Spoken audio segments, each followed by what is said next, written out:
Pero también es importante decir, aparte de lo que está pasando en estas ciudades, lo que está ocurriendo en Tegucigalpa y San Pedro Sula. Por ejemplo, la ocupación hospitalaria en el Instituto Nacional Cardiopulmonar, donde está la doctora Portillo, en el María, en el San Felipe, aquí en Tegucigalpa, en el Hospital Escuela, en el Mario Catarino Rivas y en el Leonardo Martínez, ha estado en las últimas, diría, casi como un mes, diríamos, no sé si son 4 o 5 semanas, ya una tendencia, 4 o 5 semanas. Yo creo que esta semana, lunes, que comienza este domingo, ya sería fácil hasta el próximo 6 semanas con una tendencia de un promedio entre 60 y 40% de pacientes. El único que se mantiene con más porcentaje, entre el 80 y el 90, es el Hospital Escuela. Pero ya sabemos que es el Hospital Escuela de referencia nacional y eso va a ser difícil que disminuya. Yo creo que ahí volvemos a lo mismo. Probablemente tengamos que afinar algunas cosas en cuanto a nuestra estrategia de contención. Probablemente no estamos haciendo todo el buen uso que debemos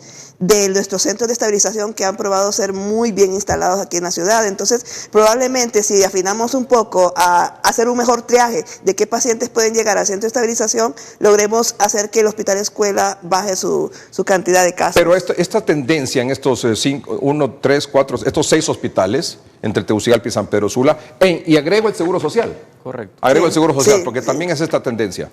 Esta tendencia hacia la baja de pacientes COVID, sospechosos o confirmados de COVID, ¿se va a mantener? Mire, acabamos de empezar la apertura inteligente, ¿verdad? La apertura económica, entonces todavía creo que debemos de estar expectantes. Pero yo creo que hay que afinar también, si pudiésemos ver en un momento dado en el futuro las gráficas con respecto a la cantidad de pacientes que están en las unidades de cuidados intensivos. Esas no bajan. Entonces, ¿eso qué significa? Que mientras haya casos, siempre van a haber pacientes graves. Y eso hay que tenerlo muy pendiente porque esa es la gente que está en mayor riesgo de muerte. Pero la pregunta es, ¿están bajando los casos en Tegucigalpa y San Pedro Sula? Bueno, mientras no haya PCR, lo que está bajando es los pacientes que están ingresando a los hospitales. Eso es lo claro. ¿Verdad? Que ahora, la cantidad de casos no sabría decirle. ¿Verdad? Tendríamos que buscar... Está bajando los pacientes en los hospitales. Sí. No sabemos si está bajando el contagio. Sí, lo que tendríamos que ver, ya que no tenemos en este momento PCR en forma oportuna, lo que tendríamos que buscar otra prueba más cercana, que sería la prueba rápida, la prueba de anticuerpo, para que nos aproxime un indicador de cuánto realmente se está, ¿verdad? Doctor, en su opinión, ¿a qué se debe esta tendencia hacia la baja en los hospitales? Sí. ¿Y si usted cree por cuánto tiempo se va a mantener? Principalmente en el Distrito Central, donde hemos visto jueves a jueves con los cierres de semana, ha habido una reducción marcada, se ha sostenido en las últimas 5 semanas la reducción en el número de casos, no así en el departamento de Cortés, donde hemos visto que ha sido muy oscilante.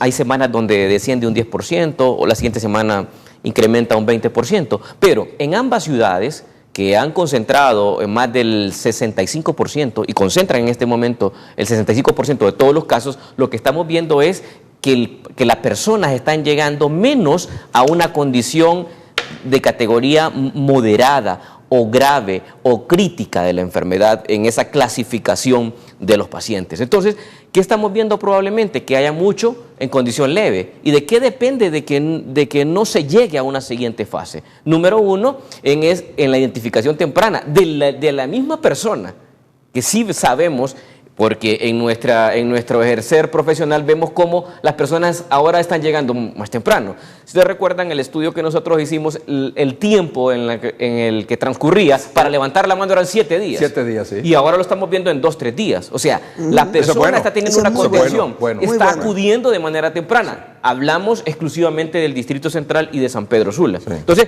sí ha habido una reducción de los casos moderados y graves. Considero que ha habido una reducción menor de los casos leves. Pero la pregunta es, ¿se va a mantener esto por cuánto tiempo? Se va a mantener en la medida de que la población, cuando se vaya incrementando estos procesos de reinserción, vaya teniendo responsablemente su actuar. Va a depender mucho de cómo se haga la contención, porque en la medida que nosotros tengamos mayor grado de exposición, o sea, recuerde que el principal ente de contagio es el ser humano. Entonces, entre más personas nos estamos moviendo, lógicamente eso se va a incrementar. Y es por ello que 3 semanas vamos a cumplir el próximo miércoles de la reapertura, este próximo miércoles. Y hemos visto que no se dieron los casos. Una explosión de casos. Como se vio. O sea, aunque no existieran pruebas, usted sabe que los centros de triaje estaban abarrotados. Sí, habían menos, pero los hospitales estaban llenos. Es decir, así como los hospitales, también los centros de triaje o centros de estabilización también ha disminuido la cantidad de pacientes, ¿no? Sí. Y lo que preocupa sobremanera, en particular, es que nuestra población, con estos comentarios que son parte de un análisis, se vaya a confiar. Sí. Porque los rebrotes son se severos. confíe. Un titular esta noche. No se confíe. No se confía. Sí, yo creo que también es bien importante entender que ya hay que estar bien claros. La única forma en que esto va a terminar es cuando haya un antirretroviral que pare el virus, lo mate y evite que se siga diseminando, o que aparezca una vacuna que provoque que todos de alguna manera se inmunicen, o porque ya fueron infectados y se recuperaron y tienen anticuerpos, o porque la vacuna va a provocar que los tengan. Entonces, si no estamos en esa condición de que no tenemos antirretroviral y no tenemos vacuna, entonces lo único que nos queda es nosotros mismos, de a nivel personal y comunitario, parar la diseminación, ¿verdad? Y es levantando la mano en forma pronta. Ahora, el punto que usted decía, igual continúan los fallecidos. Así Sí. es. Tal vez no en la cantidad como se dio junio, julio, pero continúan los fallecidos. Sí. Entonces mi pregunta es, ¿estas personas que han fallecido son pacientes que han estado 2, 3 semanas en los hospitales o son pacientes de reciente ingreso? Bueno, yo lo que estaba observando en el tórax es que sí hemos tenido algunos, estos últimos, por ejemplo, estuvieron varios días, ¿verdad? Entonces puede ser que sean el reflejo de una realidad de hace 2, 3 semanas, porque tenemos estadías intrahospitalarias de hasta 25 días. Pero la verdad es que también hay personas del interior que están viniendo muy graves, y que esas están muriendo rápidamente en nuestro hospital, pero que ya habían estado probablemente unos pocos días en el hospital regional.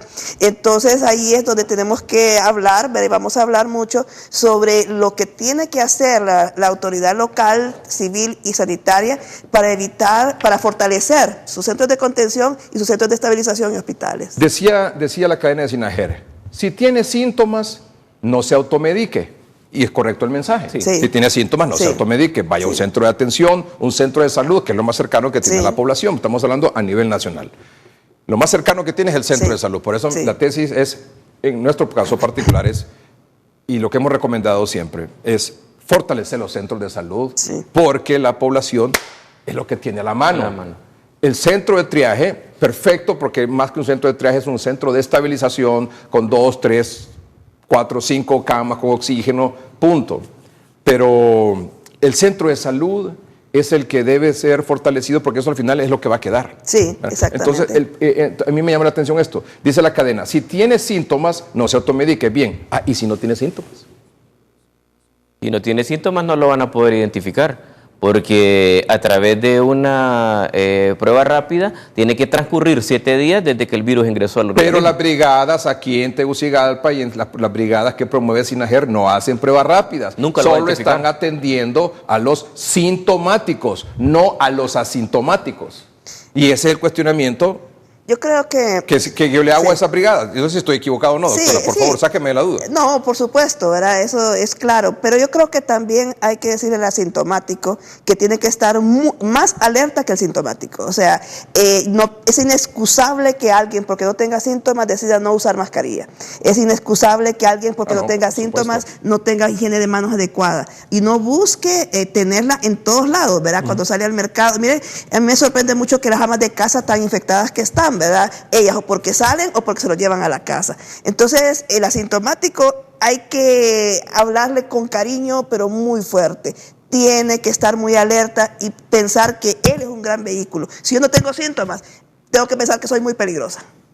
Ese es el punto. Y decirle al asintomático también que hay un 3 a un 5% que evolucionan de ser asintomáticos y que pasan a una fase pulmonar. Mucho ojo, que no solamente es la capacidad que tienen ellos y que no la pierden de transmitirle el virus a otra persona, sino que ellos mismos, usted que me está viendo, puede estar asintomático en este momento y de la noche a la mañana comenzar con síntomas pulmonares. No es que va a empezar con obstrucción nasal o dolor de garganta, no. dificultad respiratoria, dolor torácico. solo. De un solo. ¿Y quién puede apostar? Porque en el mundo todavía no hay un examen que le diga que no va a presentar esos síntomas. Con más razón. No deberían de hacer brigadas médicas en todo el país, en los centros de salud, a través de las municipalidades. ¿No deberían de hacer pruebas rápidas? Sí. Sí. Y la estrategia... Porque no tenemos PCR. ¿Y no se acuerdan que se perdieron 250,000? Por Dios santo. ¿Cuántas hicieron hoy? 1,308. ¿Cuántas hace El Salvador? ¿Cuántas hace Guatemala? ¿Cuántas hace Panamá al día? 4.600 Panamá, y somos el país con menos pruebas. A pesar de que somos el segundo país más poblado de Centroamérica. Y tenemos Mucho 5 ojo. meses de estar en esto, sobre 6 ya, el 11 de septiembre. Hay un aspecto... Entonces, ¿cómo vamos a identificar a los asintomáticos que son el 80% de la población? Que contagian a otro porque no saben que son asintomáticos y que tienen el virus y ese otro sí se puede... Y que ellos mismos se pueden complicar en determinado momento. Yo creo que hay un detalle también, y es que hay un concepto que tal vez no lo hemos platicado mucho, y es el hecho de que existen los asintomáticos y el presintomático como un concepto de aquella persona que cree que está asintomática porque dice, ay, la alergia, pero ya tiene síntomas, ¿verdad? Sí. Entonces, esa también tiene que ser detectada porque esa es la que cree que no tiene síntomas de COVID y ya anda con los síntomas de COVID, ¿verdad? Entonces, se vuelve aún más infectante. ¿Cómo detectarla?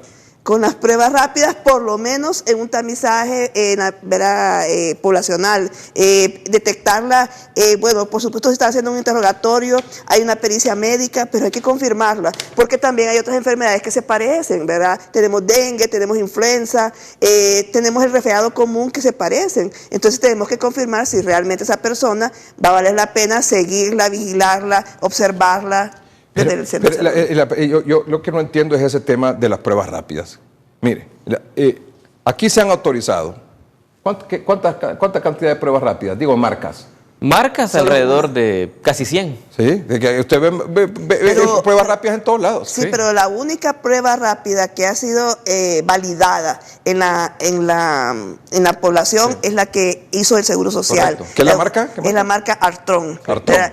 ¿Qué significa eso? Yo quiero, mire, yo quisiera explicar un poquito esto porque es bien importante. Mire, el validar significa que ya se establece que su sensibilidad y su especificidad es determinada porque ha sido contrastada con una PCR. O sea, los controles son gente que tiene PCR positiva o PCR negativa.